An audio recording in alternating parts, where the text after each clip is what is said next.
know you guys have built up a planned giving program. And for those working on their planned giving program, how do you introduce that conversation? And at what point in the donor relationship do you feel like it belongs? Where it belongs in the relationship just depends on the donor. One of the things I always like to do is do some level of basic wealth screening. Start with data first is take however many donors you have, current lapsed donors, anyone that's prospective in your database, and you do the sort of basic wealth screening so you can identify some high level prospects. And then I always say don't discount your smaller donors because a lot of times folks might only be able to afford 50 or $100 gift every year, but they can leave a 10, 25, $50,000 gift in their estate. So I don't like to discount anyone, but start to think through that. And then what we did at Georgia Conservancy is we partnered with Free Will, and I'm sure a lot of the fundraisers that are watching this have gotten a call from Free Will or seen one of their webinars. We worked with them to do their plan giving and smart giving, major giving module, along with a subdomain. And my approach with plan giving is a lot of times you don't have to make a direct ask, but you need to talk about it.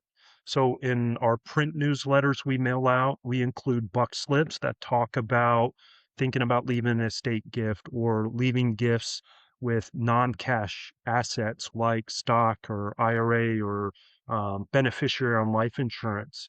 And then when you meet with the donor and they're thinking about that, that's a great way to bring up that conversation. But like over the past year in August, we talked about Make a Will Month. October was National Estate Planning.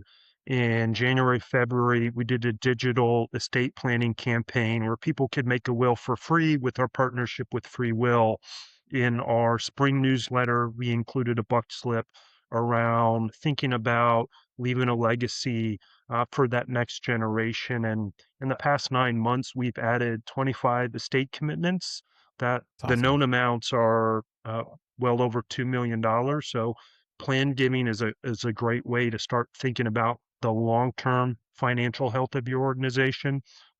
It doesn't help with cash flow that you need today, but it's a great way to really build that long-term financial health of an organization. I think something that a lot of fundraisers struggle with planned giving is actually knowing what monetary value is out there that they've been given into an estate. Do you guys have an approach to that of how you ask what the estate is or how you make sure that you're capturing that? One is we have a lot of folks that just say, hey, the amount is anonymous. But if you're able to have that conversation and have sort of a giving chart of, hey, at this giving level, you join this giving society, and there's some benefits there, sort of like a membership tier. And then we start to let people designate gifts at certain amounts. And when I bring that to have a conversation, we have amounts ranging from 10,000 up to $1 million. And then that sort of lets the donor self-select to say, oh, tell me more about this, or I want to give to this program area or this geographic area or this named fund. Oh, that would be really cool. I could create a named fund. And then after we're gone, you send a report back to our kids about how that endowment mom and dad set up does. And that really sort of helps lead the conversation and lets that donor self-select. And then one of the things I've done in the past where once you have a lot of planned gifts where the amounts are anonymous, go out to a donor and ask them to do a match. So you can say, hey, we have a donor's putting up 100 grand, 500,000, a million. If you do a new planned gift, or if you've already put us in your estate and you haven't told us the amount, share that amount with us and it'll be matched by this donor. So those are great ways to help them disclose the amount.